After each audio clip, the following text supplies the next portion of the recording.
கொழுக்கட்டை எப்படி செய்யறதுன்னு பார்க்கலாங்களா?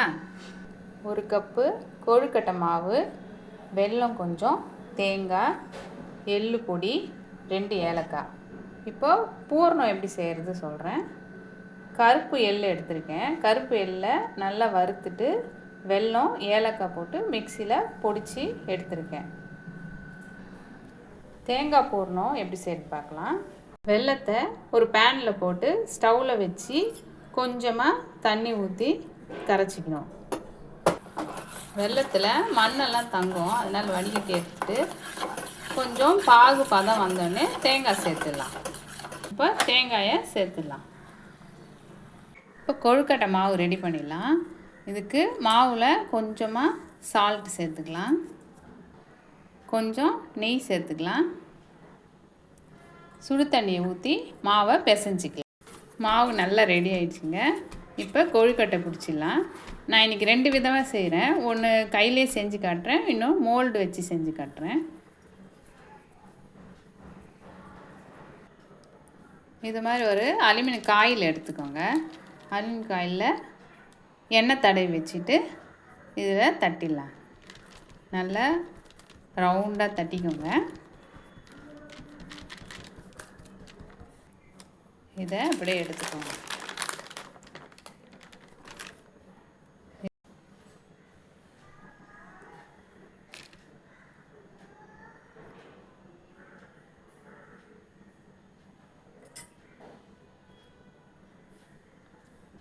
அப்படியே மடித்து விட்டுட்டு இந்த ஓரத்தெல்லாம் நல்லா கையாலேயே மடிச்சிடலாம்.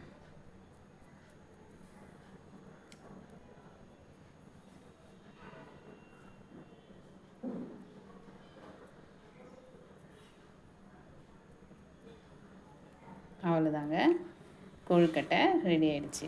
மோல்டில் எப்படி செய்கிறது பார்க்கலாம். அதுக்கு லைட்டாக எண்ணெய் பூசி வச்சுக்கோங்க. இதில் இப்போ தட்டி வச்சுருக்கிறதுல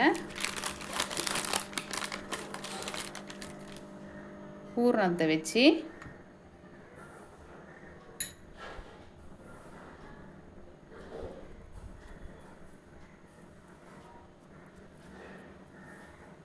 அப்படியே மோல்டில் வச்சு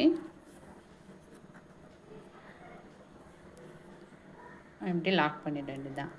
இந்த ஓரம்லாம் நீட்டாக எடுத்துடலாம்.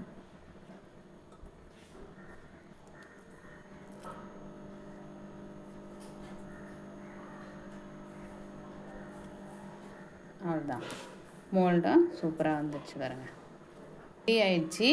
இப்போது இட்லி பாத்திரத்தில் ஒரு 10 நிமிஷம் முன்னாடியே தண்ணி விட்டு கொதிக்க வைங்க. கொதித்ததும் தட்டு வச்சு இதை வச்சிடலாம். தட்டு மேலே இது மாதிரி ஒரு ஒயிட் கிளாத் போட்டு அதில் வைக்கலாம். அப்போ தான் தட்டில் ஒட்டாமல் நல்லா வரும்.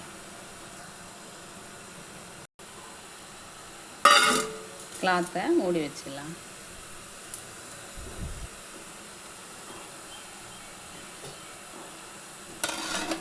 அவ்வளோதாங்க, ஒரு 1/4 மணி நேரம் கழித்து எடுத்துடலாம். பார்க்கலாங்க, இப்போ வெந்துடுச்சாங்க.